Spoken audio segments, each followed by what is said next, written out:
am from beyond. Listen, and all you desire will be yours. Welcome to Spider-Dan and the Secret Balls. Prepare for Prattle.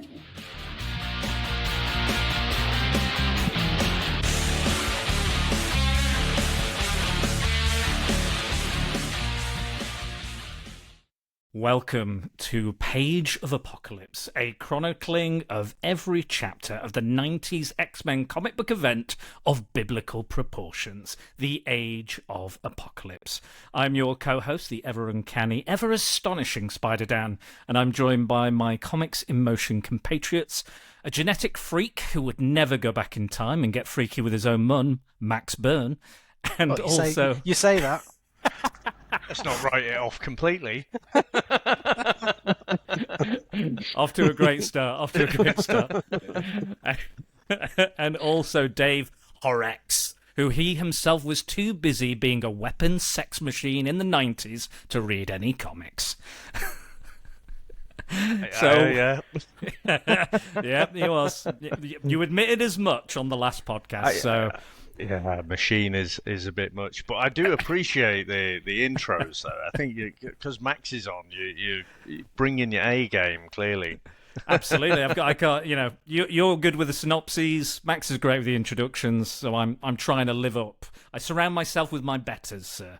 So we are back finally after long last. We're back. And we're getting stuck in like adamantium claws into someone's gut with the rest of the Age of Apocalypse. And we're starting with Weapon X, the Wolverine series, written by Larry Hama of G.I. Joe fame, and art by Andy Kubert. I want to say, is it Andy or is it Adam? I'm forgetting now. I'm going to say Andy.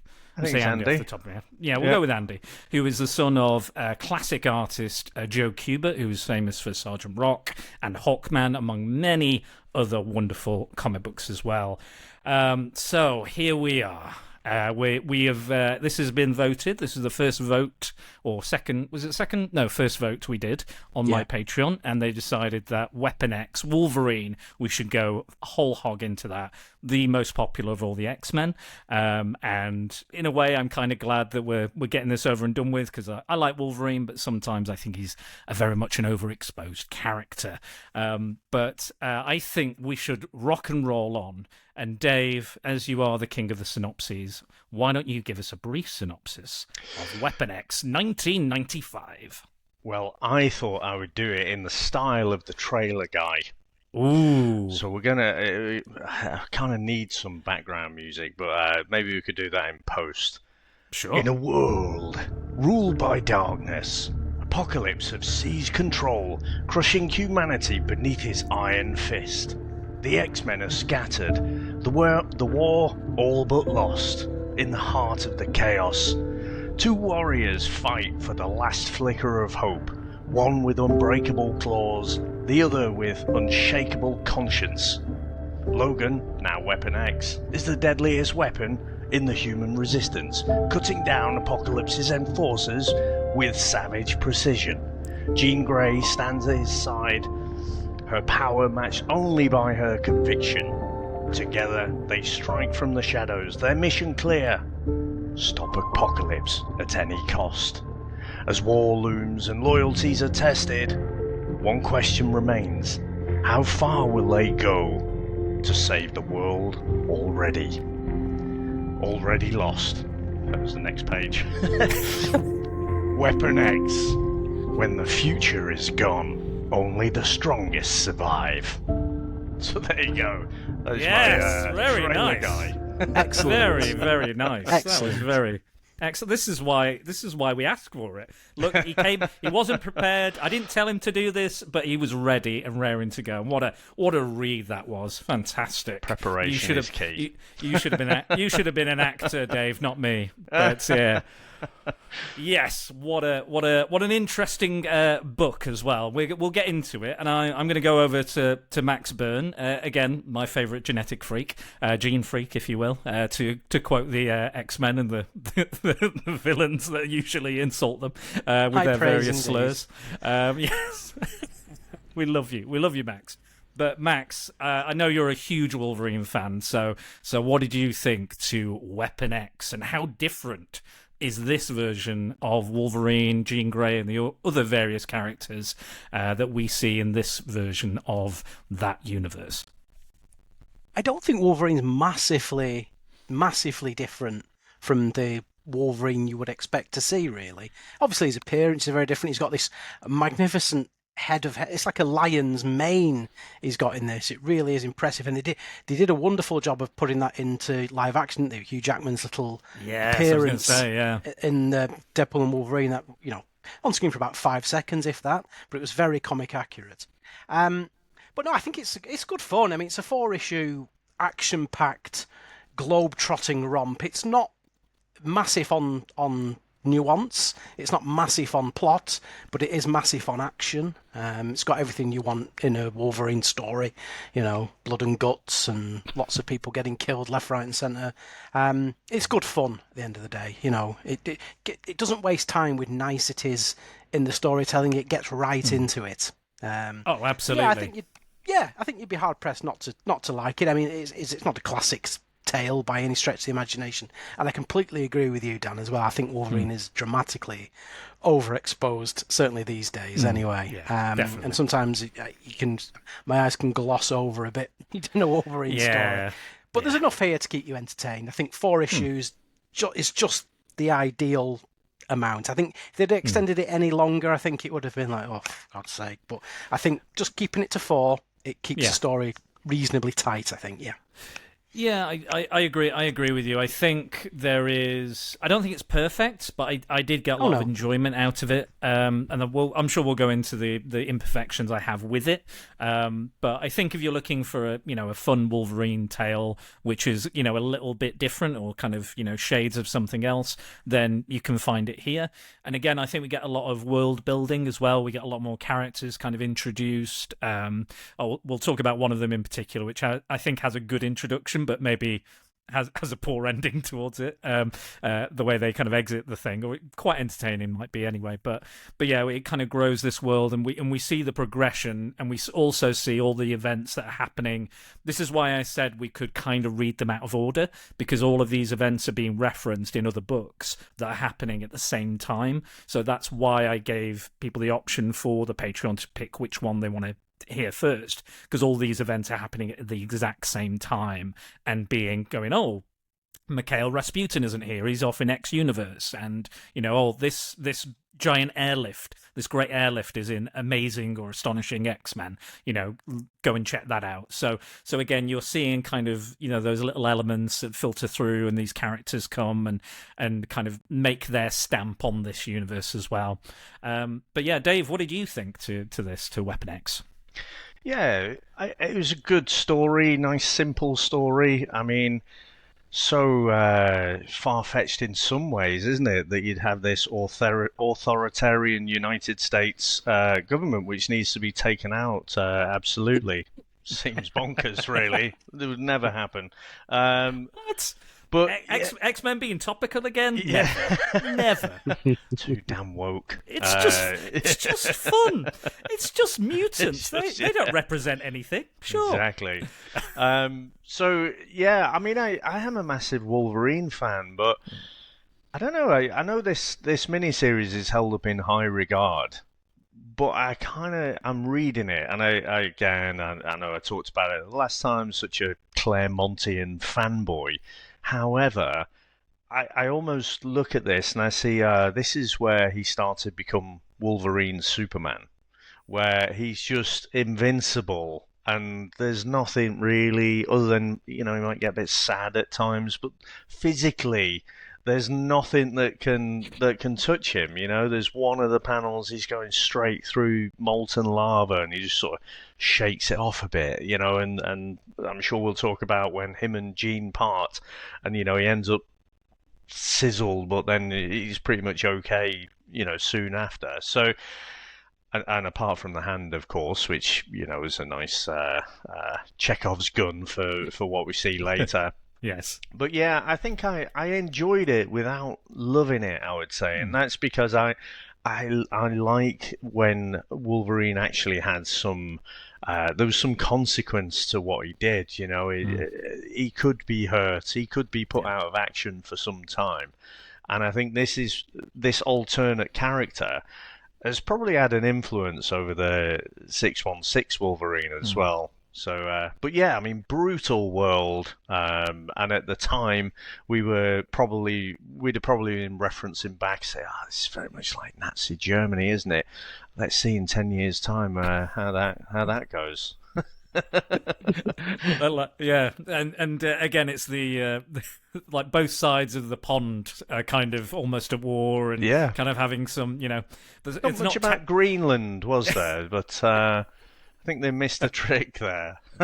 Yes. I think I agree with you to some degree, Dave. I think the design and the character itself is probably better remembered than this particular miniseries. I don't think what happens here is like super iconic or anything. I think there's some great. I love the artwork. It's the good side of the extreme 90s art. It's very detailed. It's very expressive, very emotive, very extreme. But it works for me. It has character. It has those kind of moments like we talked about last time with the pathos, especially Jean and Wolverine and their kind of Casablanca-esque parting that they have, which I think is good. I think a thing that was interesting to me is like Wolverine and Jean being together has always been a thing for me where I'm kind of like, I think at best you get the Casablanca thing where they can't be together for whatever reason, even though they deeply love each other and care for each other. It's just not right. It wouldn't work, even though they both want it and need it. At the opposite end of that, I think you can veer into like creepy old man territory a little bit with Wolverine.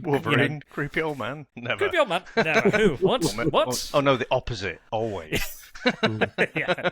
I think that's the thing with Chris Claremont as well, because he stopped doing that in the comics. They stopped doing that in the cartoon. I mean, in X-Men 97, there's kind of little hints to it and stuff, but it's never like overtly like I'm stalking you or it's creepy or it's weird. He still has some kind of moments in that show, but I think by about series 3 or 4, it's kind of like forgotten about. Chris Claremont would introduce Lady Mariko, who's in this book as well, a version of this. Speaking of creepy old men, we'll talk about that in a moment. And I think that's the reason, because there's only so long you can do. It reminds me of that, have you seen The Wedding Singer with Adam Sandler? Yeah. I watched that on Saturday. Literally 2 days ago. Right. Well, I'm going to remind you of something you've seen very recently. There's the older friend he has when he talks about like the Fonz, and he says, when you get to a certain age, people don't want to see a 30, 40-year-old guy hitting on young girls, and I think there was a thing in like X-Men Evolution where Wolverine was basically the same age, but they made Jean a lot younger, and I think that was probably a good thing for me. So I don't mind Jean and Wolverine to a degree. I kind of, I like the kind of, the conflict there and Cyclops and everything, but I don't think I ever really want to see them together necessarily. And I think this comic shows why that doesn't or wouldn't work anyway. I do think the Wolverine here is much bleaker than, it's not far, like Max said, removed from what we've had previously in the depiction of Wolverine, but he's much more bleaker in his worldview. Like, he's like, bomb them all, nuke North America entirely. He's like, let's go for it. Let's just, scorched earth. And Jean's like, no, there must be a better way, a more sensitive way, a way of preserving life and not just like obliterating an entire country. I don't know how you guys feel about Jean and Wolverine being together, not being together. How do you feel? I think it works in the fact that it's like even in this depiction where they are together, but it still has a sense of like a doomed romance, doesn't it? Yeah. You can tell they're on shaky ground. Even at the start, the very, very start of this, where they're literally riding a Sentinel together through Apocalypse. What a great visual to start off. Yeah. I'm off, like we're off to the fucking races, riding on Sentinel, surfing. I love that. It's how to make an entrance, yeah, for sure. But I mean, even then, there's still like disharmony between them. They're not. There's passages where they're not agreeing on the best course of action. So you can see, even though there's there is romance there. It's not something that you get like he delved into backstory, like he rescued her from the breeding pens, didn't he? Yes. And you think this might be a sense of, she's got more of a sense of gratitude and a sense of wanting to reward him maybe, rather than being desperately in love with him, which he is with her. You can tell with his inner monologue in this. So you do get that impression that I'm fine with it, because you get it shows that it's not built to last. They ain't going to ride off happily ever after into the sunset. No, she's not meant to be with him. No, and that I think that's what works about it. And there are a lot of indicators that he really cares for her and he wants to be with her, but again, they're like Dave put in his wonderful synopsis, that they are kind of very different people with very different worldviews. And again, you can see that, and they have a psychic rapport like Cyclops and Jean have in the 616 universe, and the kind of it plays off on that, and even when he's kissing her, he's like, it doesn't feel like she wants to be with me or loves me, or that she believes in what I believe in, So yeah, I agree with that to a degree. What about you, Dave? I actually really like this aspect of this book, probably more than anything else, because ultimately the whole thing is just a massive what if, isn't it? And you're taking the same characters and then saying, oh, what if this thing was different? But at their essence, they should be the characters. They should behave in a certain way, because part of it is how they're born. Nature versus nurture. It's usually a combination of the two things. And you could be lured into thinking, oh well, if Jean hadn't met Scott beforehand, maybe something would have been there with Logan. And this explores that. So in this universe, I'm not sure if there's a bit of Stockholm syndrome sort of thing going on with Jean's side of the relationship. But yeah, it's just something not really right there. And you see, idealistically, they're just misaligned. So even if they've got, even if it is the apocalypse at the end of the day, even in that context, and they're together, and the world's going to end, they still can't actually make it work. So I actually really liked how that whole thing sort of played out, because I think I'd got into my head that maybe again, if the context was different, they could make a pair. But yeah, this story, I like how it just explores that, and I'm fully on board as to why it wouldn't work. Yeah, I like that. I'm with you, and I think we are going to see more of Jean in another book. I think she turns up in Factor X, which is, is Cyclops running the breeding pens and Sinisters, kind of all these different siblings that are there, and twins and various things. So I think we'll get there eventually. But I think we see her again, and then we'll see her in, again, X-Men Omega, which is the very final issue of this saga. I will say, I did feel like we jumped about a lot in these issues. Like each issue has an objective, and then I feel like the end of the issue we're leading to another objective, but then by the time we get to that issue, it's a completely different objective. I feel like there's editorial mandates which are saying you need to do this by a certain point. This needs to happen in this book for us to get to X-Men Omega, for us to kind of resolve the story. So we need these things to happen. However you do them, they need to happen. But I do feel like, again, there's a lot of the artists and writers kind of like the idea, and it was kind of all up in the air, and they were kind of like scrambling to get all their work done and make sure it fits in line with the universe. But some writers and artists didn't really work like that, didn't like working like that, and I feel it here a little bit. Again, like there's a moment where Logan's got to go and find Jean because she's going to warn North America that they're going to get nuked by Eurasia. Again, going back to our musical reference from last time. Never trusted them too. Never trusted them. But then we get to that issue, and he's looking for Gateway. At Wundagore Mountain, which is the former base of the X-Men, Magneto's X-Men, which is where Wanda and Pietro were born, and where the all the different random high evolutionary stuff happened, and Chthon, who's like a demonic evil presence, he was kind of birthed there as well and has links to the Scarlet Witch as well. But yeah, it was nice to see that. And again, we'll see, there is a prequel issue coming up where we'll kind of see how those X-Men were formed and what happened there. And we do see Wanda Maximoff's grave, so we know she's dead. And we will see much more of that in the future. But yeah, I did feel like we were kind of pulled around a little bit by the books. Again, I like the way that they just literally like, we're going in guns blazing. This is, grabbing us by the balls and like pulling us along. I like that in every issue because I'm like, oh shit, right, we're off. Fuck, this is great. But I kind of also felt like what are we doing? Where are we doing? Where are we going? And also, like Gateway's an interesting character. He's from the kind of the Outback era of the X-Men that Chris Claremont wrote. Mark Silvestri did the art, and that's when they were hiding out in the Outback because they were believed to be dead. And that's where Donald Pierce and the Reavers kind of find them. Again, Donald Pierce held a grudge against Wolverine because he destroyed his cybernetic arm during the Dark Phoenix saga. So he's got this kind of real hatred hard-on for Wolverine. So And again, speaking of Wolverine and Deadpool, when he's on the X, being crucified on the X, is what Donald Pierce, who is the main villain in this, did to him in the main 616 universe. So it makes sense that he's kind of the baddie in this as well, given their history.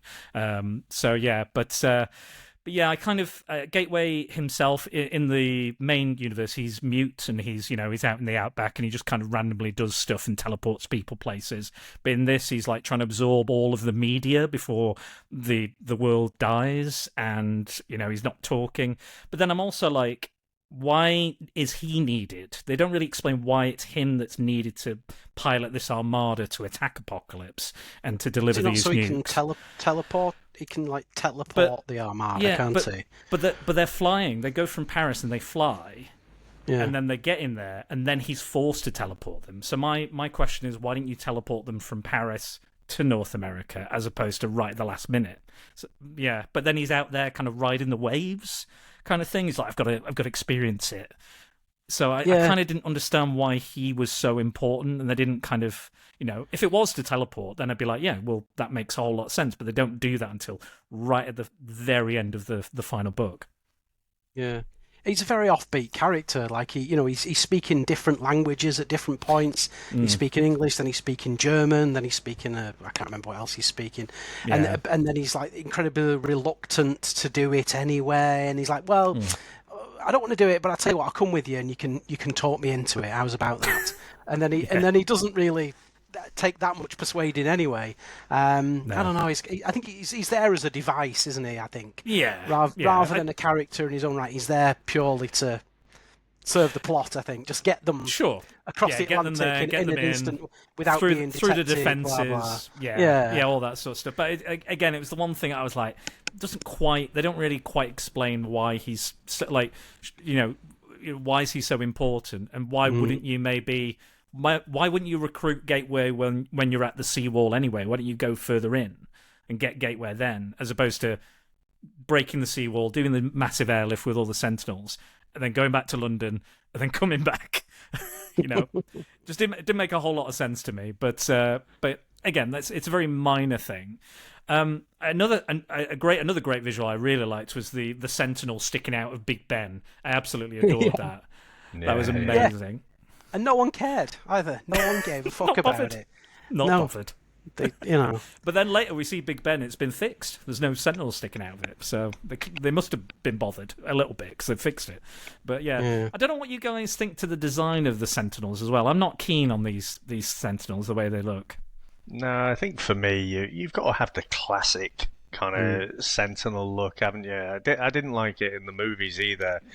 Days of Future Past, when they sort of play about with the design, and no, you've got to make them those big, almost Lego or Duplo type Sentinels. That's the classic thing, and there's no real reason for those to be different other than trying to be different, I guess.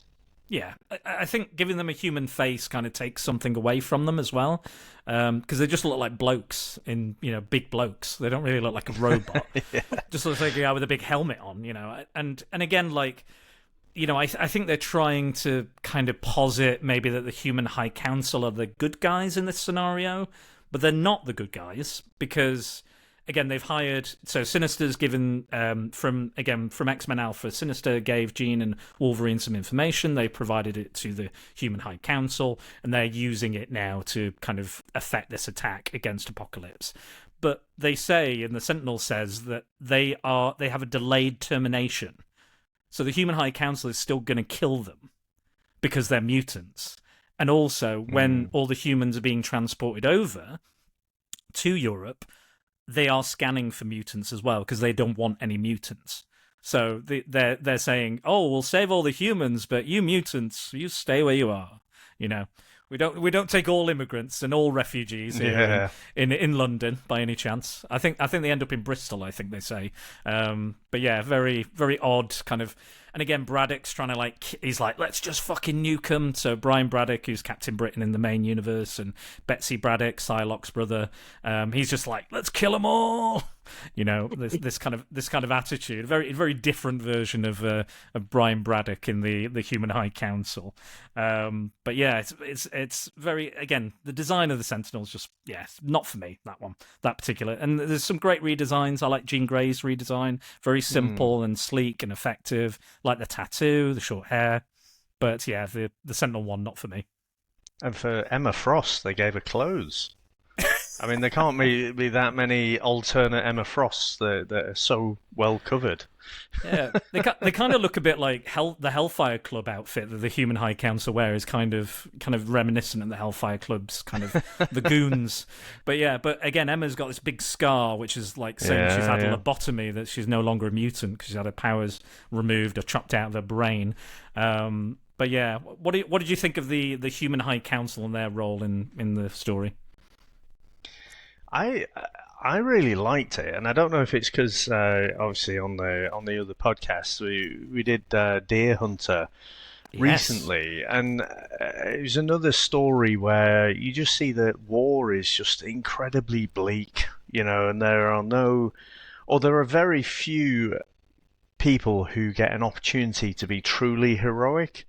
And I think for me, that's why Jean Grey stands out from this whole book. She is the only hero in this book. You see Logan, he sort of falls back, and without that positive influence of the X-Men and Charles Xavier, he's just fallen into being a soldier who does what he needs to do to get the job done. And the Human High Council are they're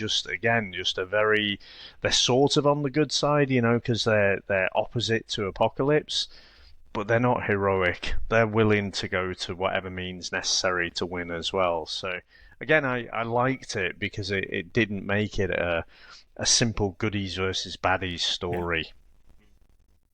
Yeah, I agree. It's like shades of grey, isn't it? You know, just that different morality. See what you did there? Shades of Jean Grey. Shades of Jean Grey.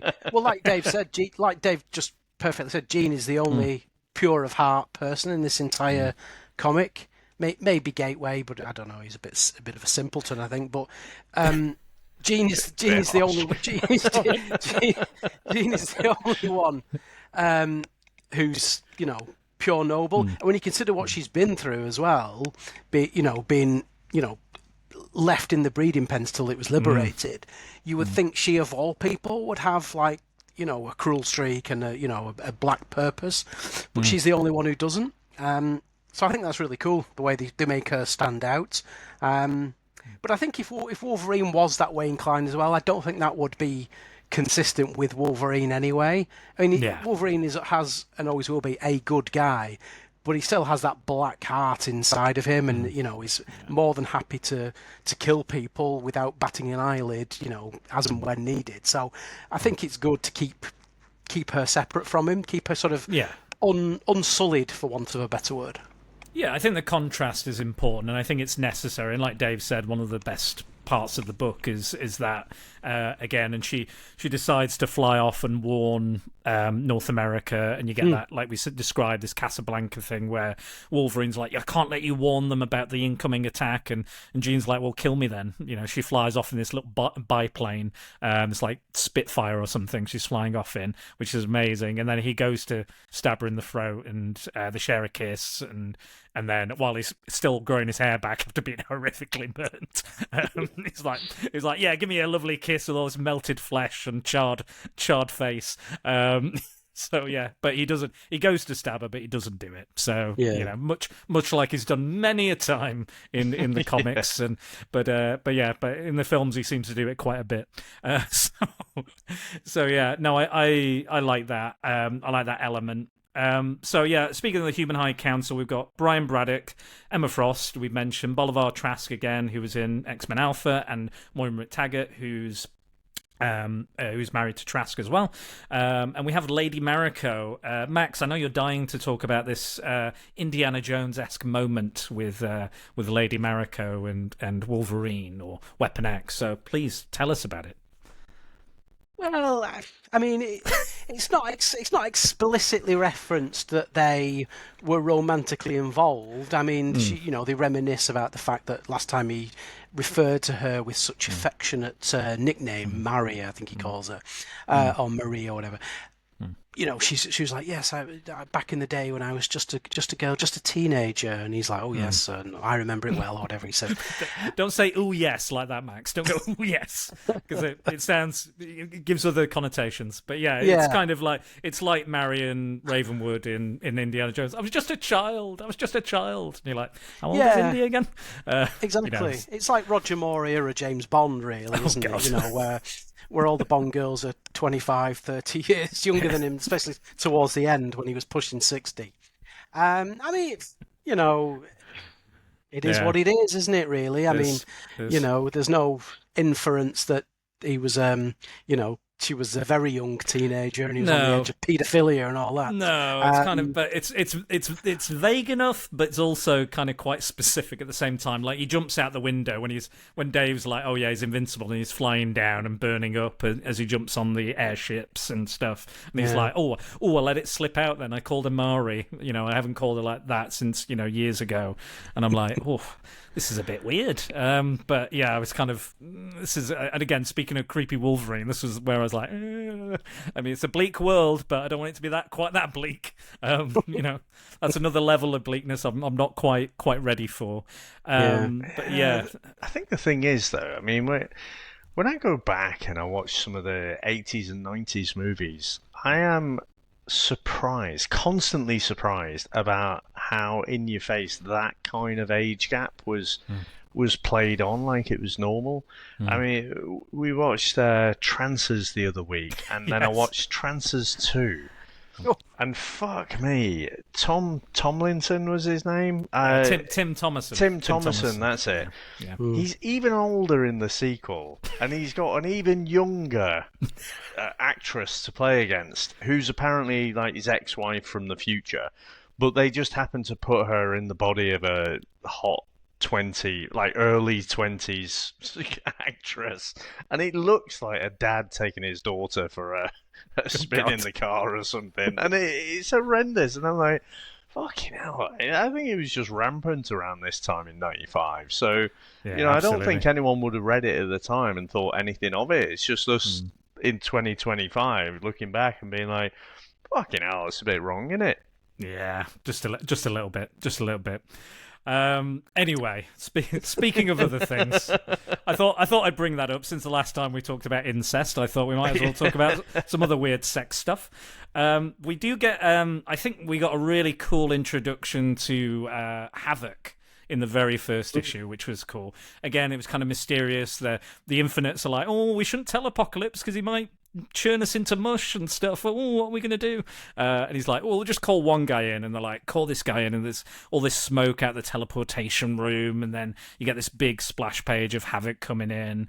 And then he's blasting them. And he talks about the past and how Cyclops wants to get his hands on Wolverine, which again, they explicitly say that Wolverine took Cyclops' eye. And again, Cyclops blew off Wolverine's hand.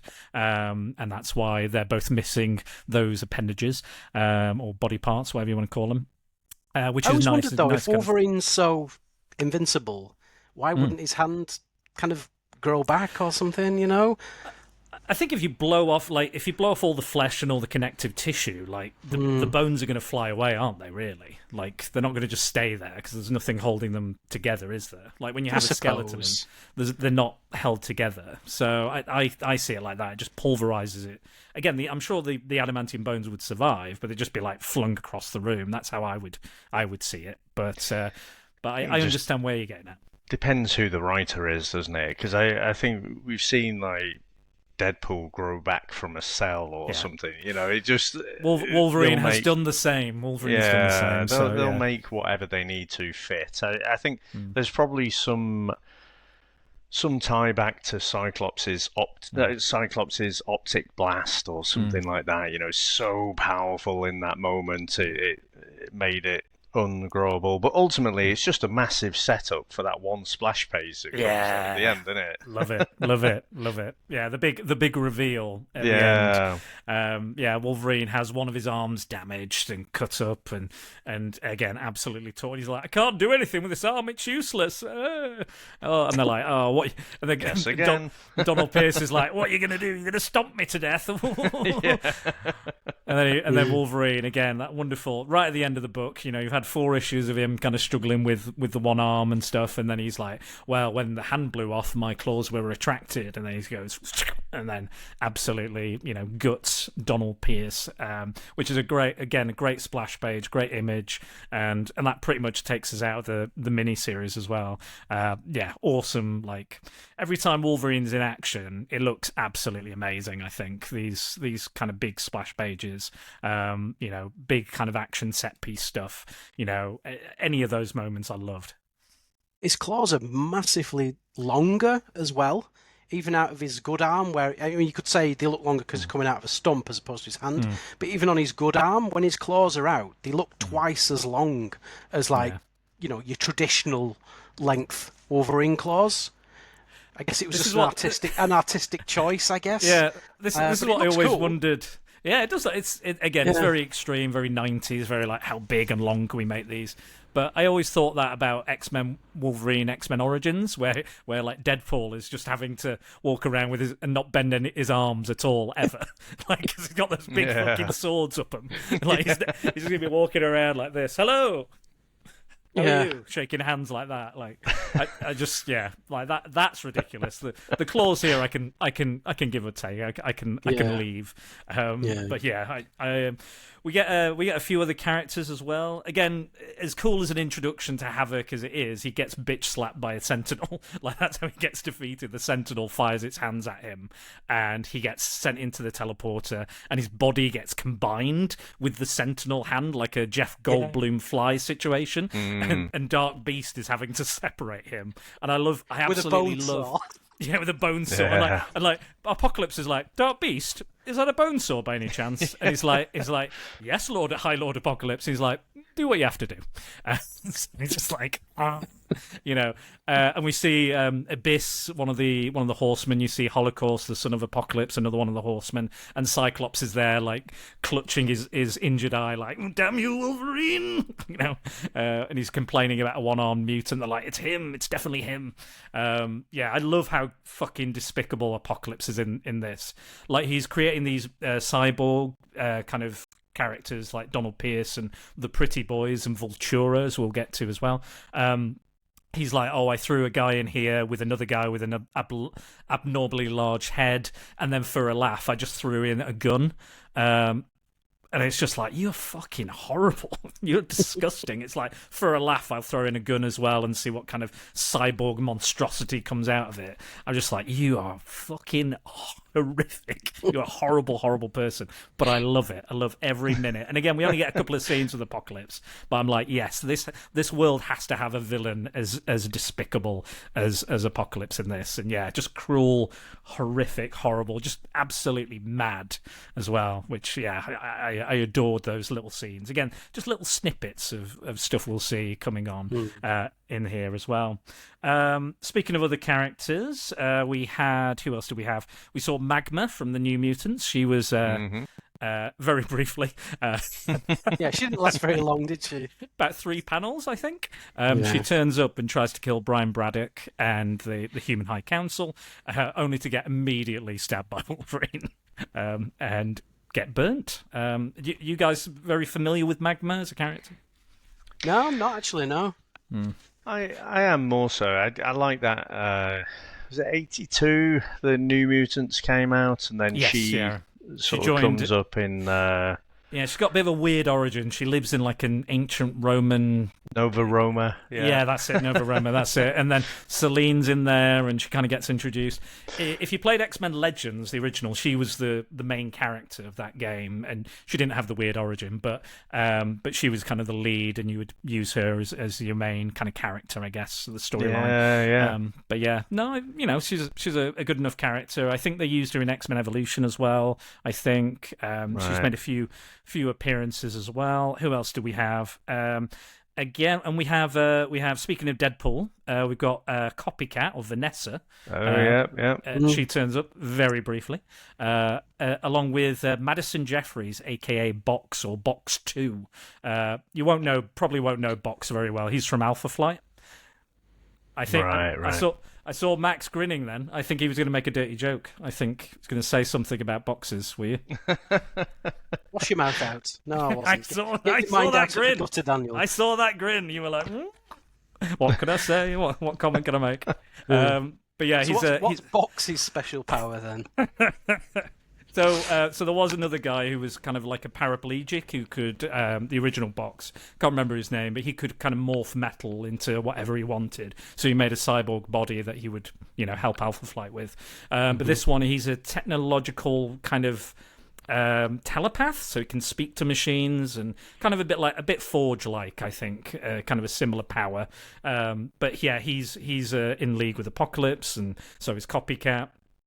And then again, we get Donald Pierce and the Pretty Boys and Vultura as well. So yeah, a whole host of characters, considering it's just, again, these 4 issues. Yeah, just going back to Magma. I mean, you're saying about that introduction is just bonkers. And if you remember, the X-Men were dead, at the time, or seemingly dead. And for a few issues, they just go and there's this whole subplot that goes. It's almost like Phantom Menace style storytelling in terms of the politics and everything. And you just think, there's no way you would get away with anything like that today, because everyone would be like, oh God, I've read this issue, it's ridiculous, and where is it going? And it's just a different time where you can just be creative and do bonkers shit. But yeah. I think I remember Magma most from, I think it might have been the 198, so it was not long after the No More Mutants stuff. And there was the whole macro event, but with her, she was like in a volcano with her partner who lost his powers like right in that moment. And it was really interesting how they played with, some of the consequences of the timing of losing your powers, if you had the ability to fly or whatever, and then no more mutants, plunge to your death. So I think she's a decent character without being one of the core New Mutants, but I do like her. I wasn't mad on the redesign that they did for her here. They sort of just made her really demonic looking, and again just showed how Logan is indestructible in this universe. I do like seeing Logan on fire, though. I think that's kind of a badass. That's kind of a very Terminator-esque moment, and that's why and I think maybe we could see it more in the films. I wouldn't mind seeing him just like walking towards somebody on fire. Again, I get what you mean about his invincibility. I feel the same way about Batman. He's far too invincible for my liking. But yeah, it's not a great redesign. It's just like, can we have a demonic Human Torch, please? And that's it. But yeah, the Copycat and Box don't look much different to what they would in the main 6-on-6 universe. Donald Pierce does. He looks very kind of demonic. big kind of teeth and, stretchy arms and claws and stuff. I liked his design because it's just so like, it's a full representation of that kind of. It's weird as well because he's so racist in the 616 version of the universe. In this, he's like, but I'll work for Apocalypse because it means I won't die. I'll just become a weird cyborg. It's interesting that he's working with Apocalypse, but again, for his own kind of self-preservation. Not kind of the stereotypical version of that character, but I dug it, and I think it works. He works as an antagonist. He just keeps popping up. It's like, you think you killed me, I'm back. And he gets more and more weird looking as it goes on. Every time they have an encounter, and then he goes away, and then every time he comes back, he's more and more fucked up looking. Like he's like kind of, I don't know, like the opposite of Wolverine. Yeah, like the opposite of Wolverine. He keeps coming back, but you see the damage. It's just like At the time of their last confrontation, right at the end, before he gets shish kebabbed. He looks so fucked. He looks just like he looks like Jeff Goldblum at the end of The Fly, when he comes out of the machine, when he's accidentally fused with the machine, and he comes out, he's all like, kill me. Yeah. It looks kind of like that. It's so cool. I really like it. Oh, there's some. I have to say, like Adam Kubert's just on fire in these issues. He's absolutely like. However you feel about 90s artwork, I think this is on the better side of those kind of extreme, visuals. But yeah, I absolutely love every time he's like, again, big splash page of him flying or diving or, attacking and slashing and stuff. Again, I think the motion and the timing and again, it's very hard to show motion in comics, but he really does do it. There's a section where he's in the snow and he's fighting that guy and he beheads him. And the panel after panel after panel, these kind of wide angle panels, absolutely gorgeous. And you feel the kind of the heft of Wolverine, the weight of Wolverine, even though he's like throwing himself here and there and everywhere. It feels like when he connects, like when he meets Carol Danvers or Warbird or Captain Marvel or Ms. Marvel, whatever you want to call her, Binary. She's got too many names. He dives at her, stabs her, and she flips out of the way and has this, pulls the guns on her. A lot of people forget that like Wolverine and Carol Danvers are very kind of interlinked. They worked in the CIA together before either of them were superheroes, and it's implied that they had a romantic relationship as well. So it's interesting to see her here in that without superpowers, looking very much like Angela from Spawn or Thor's sister, if you want to do modern continuity, with the kind of tassels and the tattoos or makeup. I think that was very Angela inspired for me anyway. But again, I think Dave mentioned in the chat, is like, it's just very 90s, which I also agree with as well. But yeah, it was cool to see her she's in the Human Resistance League, I want to say, which is the American, I guess, Human High Council sort of thing going on. But I imagine they don't want to get themselves nuked. But is it the Human Resistance League? Maybe. Did you write? Was it the Human League? The Resistance version of it. The Human League. Oh my god! Keep referencing all these music Human groups. League, bit of Erasure. Is this mandatory music and CD? Is this what this is turning into? Got you two on, and this is what's happening. You've got to do all the music references. You're saying about the artwork with Donald Pierce, but it really leans into almost horror. I can almost hear the bones cracking as he's crawling towards Carol, and I think it was haunting. I just had to bring it back up there where she's sort of saying about how the grenade tore me apart, tore me and Pierce apart, but he infected me with whatever he's got, and he basically puts it on Logan to end it all. But I felt like as it got to the climax there, it almost became a horror book. Yeah, I think so. I definitely the kind of body horror. You know me, I love a bit of fucking body horror. We've talked about The Fly already. Reanimator 2 or something. Yeah, a little bit. Because you've got this other character called Vultura, which I think is an original character from what I understand, who is kind of a female vulture cyborg thing going on. And she gets killed by Wolverine, and then again Donald Pierce blends Carol and Vultura together, and she's got like 4 arms, and kind of again more body horror, and her face is kind of coming apart and stuff. And Pierce merely does it just so he can get revenge on Wolverine and get to these ships in the Armada and stop them from delivering those nukes to North America. And again, another scene where Wolverine has to stab a woman. I don't know why he has to always stab women with his claws. It seems to be. Why is it always me? Why is it always me having to stab women with my claws? Why? It seems to be a running theme for Wolverine having to stab women. I don't know if it's a good. I don't know if it's a kind of a fridging theme. I don't know if it's a good thing, but yeah, it just seems to keep happening. But again, I love that kind of.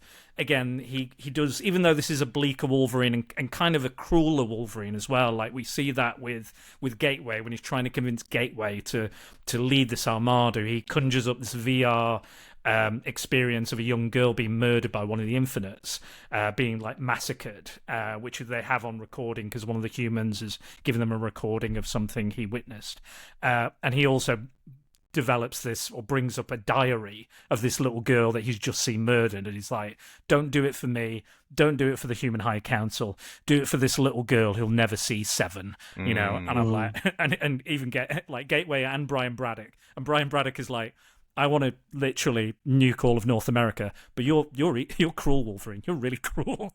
Like, and he's like, yeah, well, fuck it, and I also love that scene where he's like, Emma Frost goes, you're coming to North America just to find your little lady love, to find Jean and save her and stuff. And he goes, actually, no, I believe in this mission. I believe what we're doing is right, and I'm actually bringing the nukes to the one person in this world I love. So fuck you, Emma Frost. Fuck you. That's a great moment as well. Some real good like character work for Logan, this version of Logan, and to get across that he is not quite similar, like we said, but not quite as golden-hearted or pure-hearted, as the one we know. That he will, he'll do what needs to be done, what is necessary, which again is a very Wolverine thing, but it goes to a whole nother level, which is like mass genocide, really, we're talking about, really, with all these nuclear bombs heading over to North America.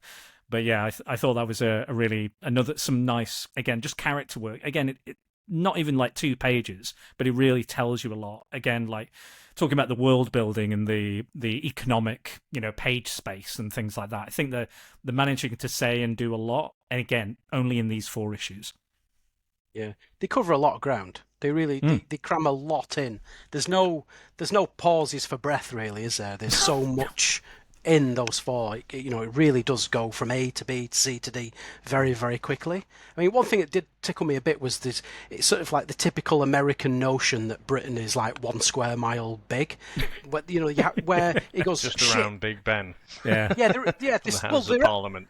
Yeah, well, that's where they are when they get attacked, and then he goes, "Oh shit, the Psylink! Jean's about to take off. I better get there quick just to like stop her." And she's taken off from Cornwall. It specifically says Cornwall. Cornwall is about a 4.5 hour drive from fucking London, right? And he still gets there on his little bike to stop just as she's about to take off. It's bonkers, But I suppose, and like I said, they're in Bristol as well. So they go from they go from the seawall. They go back to London. Yeah. They go to Bristol where the airlift has happened. Then he runs back, and then he's in North America so where's Wundagore? That's kind of Carpathian Mountains, I think, or somewhere. I can't remember where exactly, but somewhere in Europe, isn't it? Yeah, somewhere in Europe, and then he's in America again, or heading to North America from London. So he must be fucking exhausted. I don't care if you've got healing factor. Like traveling that much must fucking like wear you out. But surviving on little chef food, he'd have no chance. Bizarre, yeah. I mean, he is a little chef, I guess. You could, short guy. Like it's just, it just. And again, I think that's one of the things that kind of like jolts me around, because I feel like we're just being pulled from pillar to post a little bit with like, oh, this is his mission now. This is his mission now. Like again, in the first one, it's, you know, breach the seawall, destroy the control center. Second one's protect the Armada guidance system, because Pierce is trying to destroy that, and that will affect, you know, their plan. Third is, you think he's looking for Jean, but he's actually recruiting Gateway. And then the fourth issue, it's ensure that the Armada reaches its destination. So again, it just seems like, you know, Like and again, 4 levels of a computer game almost. yeah, exactly. It's like you've got to complete that level. It reminds me kind of like Metal Gear Solid. You know, like one of those maps. You'd have these massive maps they design, and you're making progress, and you move along in the map, and then they go, "Oh, you can't get back through this door. You're gonna have to go all the way back to the beginning of the game and go through a different door to get in." It's one of those where I'm like, "Oh, okay, right, I guess so. Going back." Do this, so yeah, it kind of felt a bit like that. And again, it's not necessarily a bad thing. It's a very small nitpick, really, for me. But I just felt a bit like, you know, just not really sure where I stood. But I enjoyed the ride, and again, hell for leather ride, very extreme. Excellent kind of artwork, and you know, you're just again pulled along and just have to kind of experience it for what it is. And yeah. It's good fun, isn't it? At the end of the day, yeah, absolutely. It's not massively heavy going. It's action. It's an action movie in a 4-issue arc. Really, you know, it doesn't ask you a lot. This is definitely like a Rambo, you know, or one of the Jean-Claude Van Damme films. You're not in it for the little moments, even though there are some great emotional kind of set pieces and ideas and stuff. You're here to see Wolverine stab a lot of guys and cut them in half, and, you know, rend cyborgs into various different pieces. Yeah, absolutely, and I couldn't agree more. Yeah, possibly should have been Lethal Weapon then. Oh, he is Lethal Weapon X. Lethal Weapon X. Yeah, absolutely. And we also see Apocalypse learn of Sinister's betrayal as well, like because he is given the plans and I think it's the vulnerability within the seawall, so Logan can deliver those, you know, the Sentinels and let the airlift happen. But Sinister, like Cyclops, is like, I'm gonna get Daddy for you, Apocalypse. I'm gonna get him. And he's like, don't worry, I've got plans. I've got ideas. I'm working on stuff. So yeah, well, again, we'll see. They're setting things up. There's wheels turning that we're going to see in the future. It's all quite Star Wars, really, isn't it? You know, the escaped plans, and Apocalypse is almost Palpatine, isn't he? Where he's always thinking 5 to 10 steps ahead of everyone else. So rather than, you know, other leaders and stuff that you see in fictional or fiction. You know, they might go mad, you know, might lose their temper or whatever. He's like, yeah, it's okay. You know, there's a probability that this would happen. It's all right. Cool yourself, Cyclops. Cool it, bro. And then he's like, again, I like that moment where he's like, oh, Wolverine, you cut my eye out. You know, I'll get my revenge. I love that moment. I love Abyss and Holocaust just like kind of putting a dig on Cyclops, and was like, "Oh, I wonder what mutant he's talking about." And he's like, "You know which mutant he's talking about? He's talking about Wolverine. He's the one that took his eye." And he's like, "Yeah, I know, my eye." with his Fabio style flowing loss.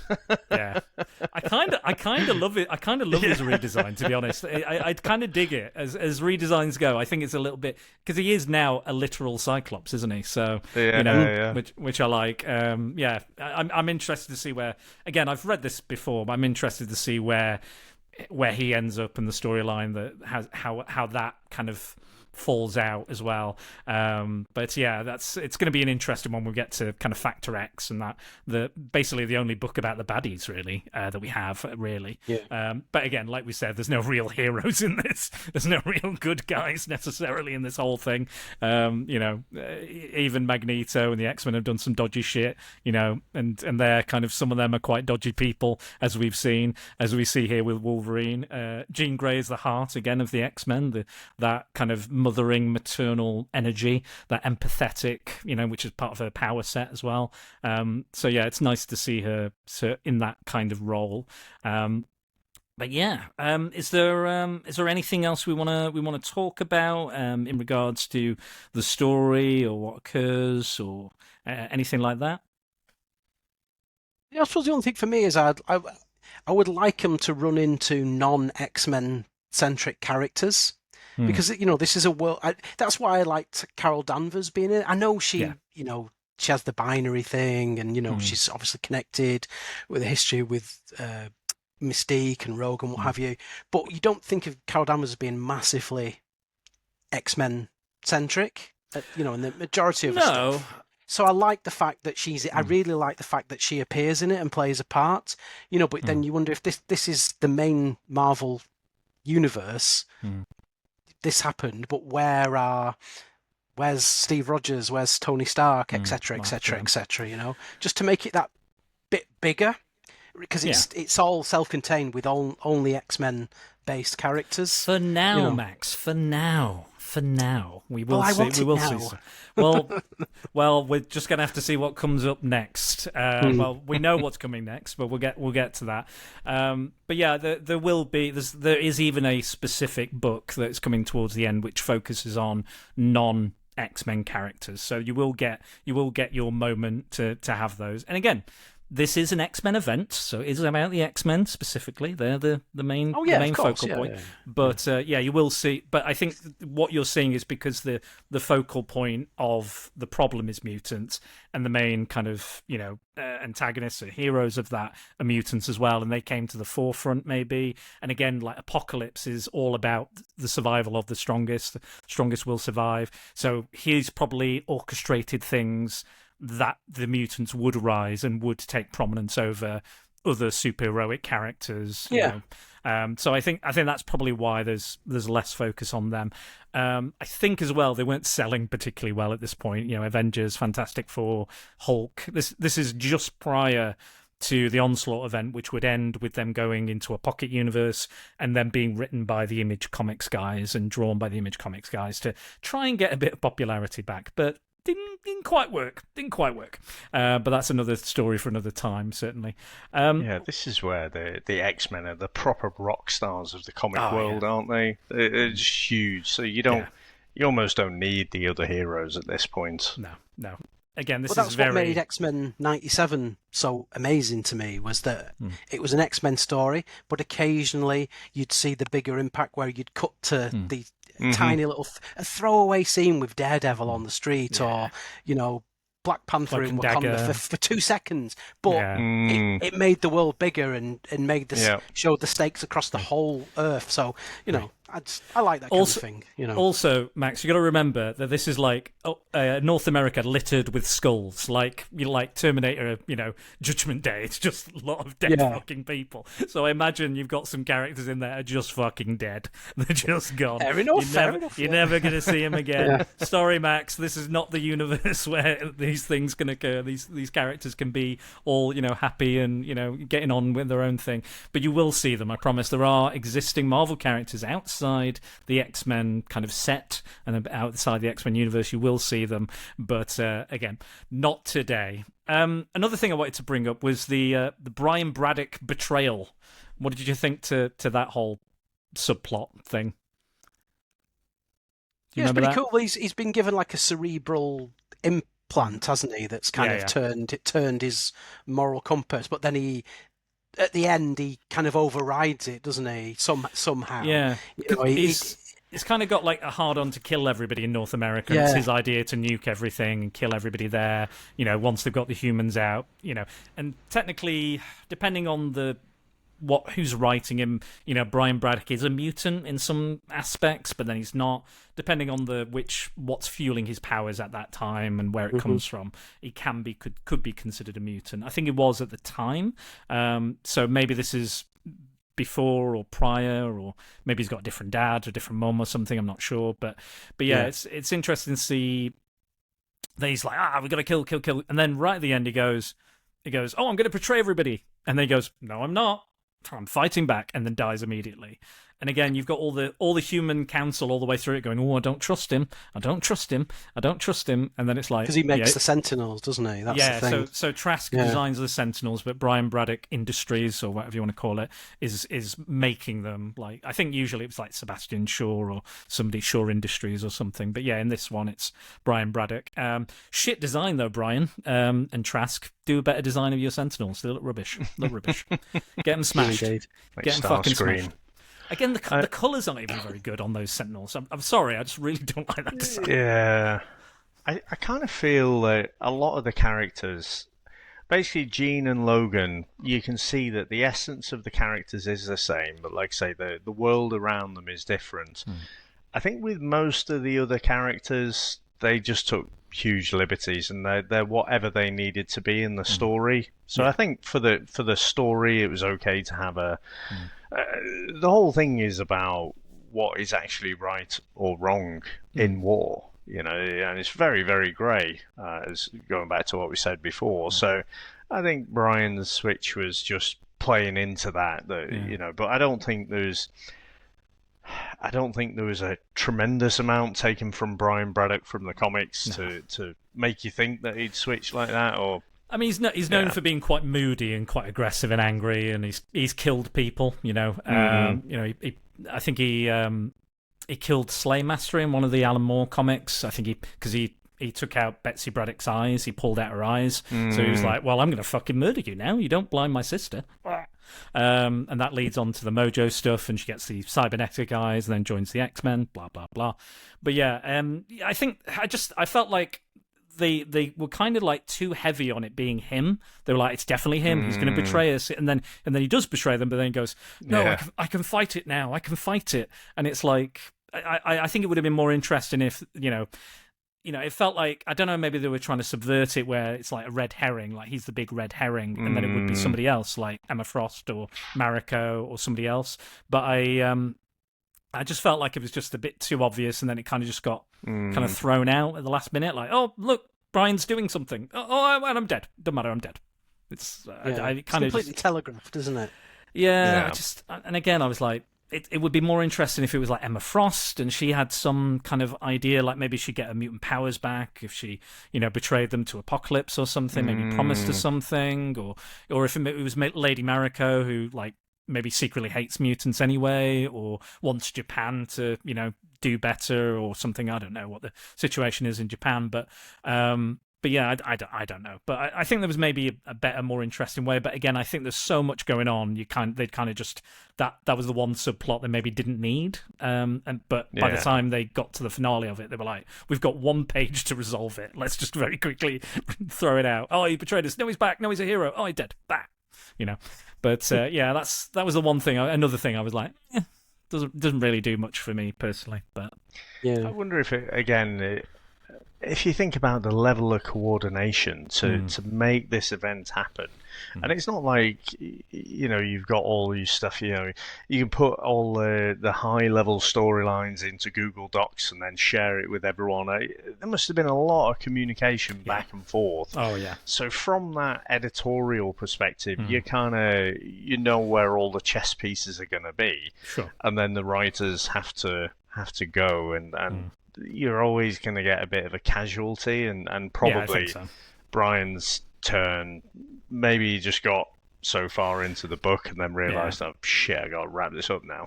Again, yeah, I think you're right. Like I was saying about the missions and the objectives on each issue, I think, again, they're trying to do an entertaining story while still get those points across. Again, put the chess pieces, as you say, in place, and sometimes it doesn't always quite work. Again, still entertaining comics, still comics I enjoyed, but yeah, just certain things. Again, very much a nitpick from me, just very much a nitpick, but it's just something I was like, could have been better, could have been different, could have been framed differently. I think there was enough going on that you didn't need it as well, I think. Unless you were going to do something with it. I thought it was, could have been more interesting or more rich in some form. I don't know.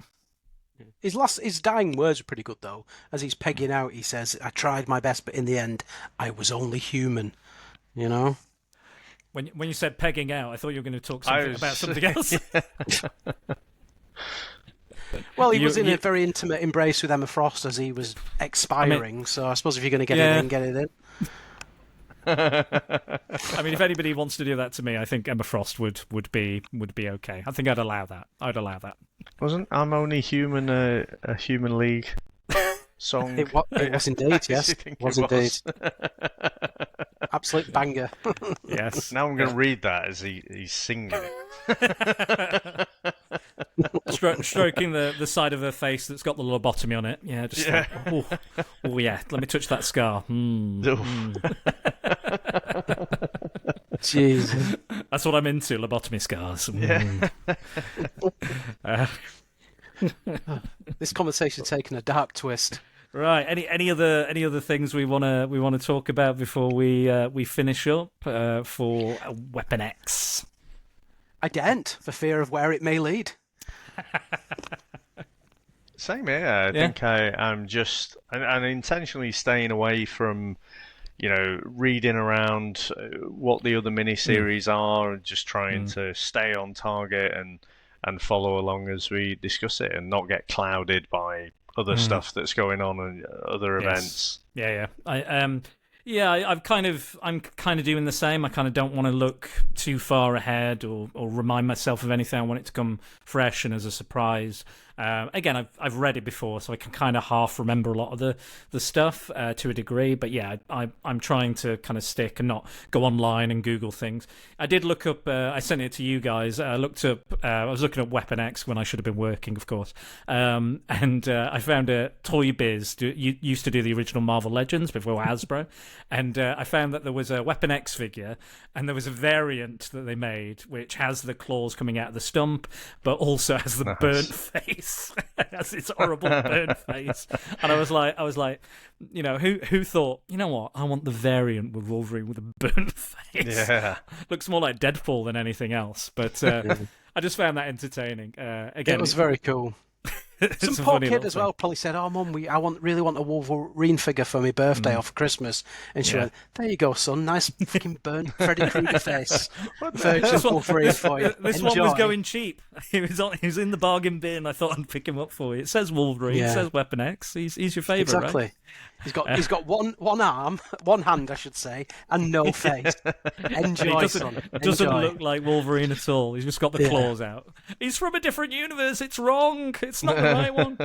I remember when I got like X-Men figures back in the day, and I love that era of kind of X-Men figures and stuff. And I think I got the Wolverine I always wanted the Wolverine in the classic yellow and blue, but I got a Wolverine in yellow and blue, but it's like the Jim Lee kind of general kind of X-Men outfit when they're in kind of late 1989 when they go into space and meet Charles Xavier again when he's in the Shi'ar suit and stuff, which again is fine. I didn't hate it. And then I got a Weapon X, kind of had the Weapon X gear on as well. But yeah, and then I had that very weird bike, toy bike that has Wolverine's own face on it. It's so fucking weird. I think I might have shared it before, but it's such a weird fucking toy. It's got claws that come out and it's got Wolverine's own face on it. It's fucking weird. So weird. I'll send you a picture, or you know what, actually I'll put the image here. So I've learned on this system I can now put images up. So what I'm going to do on this edit, I'm going to put up some of the kind of screen grabs of the images that we've talked about, and some of the stuff I'll throw on there as well. So if you're watching the video version, you'll get a wonderful little bit of visual kind of interplay with that, so you can get to see some of the issues. So we'll do that, and then on my audio version, I'll do a little intro, little stinger, and then Dave on the Comics in Motion can play around and do whatever he does best with his version. But as we come to a close, the patrons have already decided our entire run of comics now. So we know there's 12. We're going to do 12 podcasts. This is number 2, and they've decided the in-betweeny ones. So I think it's 2 to 9, I want to say, which is all the different miniseries you can read out of order. So they have decided that Dave's looking forward to this one, I know, because we're going into the Shi'ar Galaxy. We're going to do... We've gone from this very grounded, European-centric, escaping and nuking of North America, but we're going into the Shi'ar Galaxy, and we're going to follow Gambit and the Externals, which replace the X-Force title, which Gambit was not in X-Force at this point, so not sure why they chose it to do this, but they have.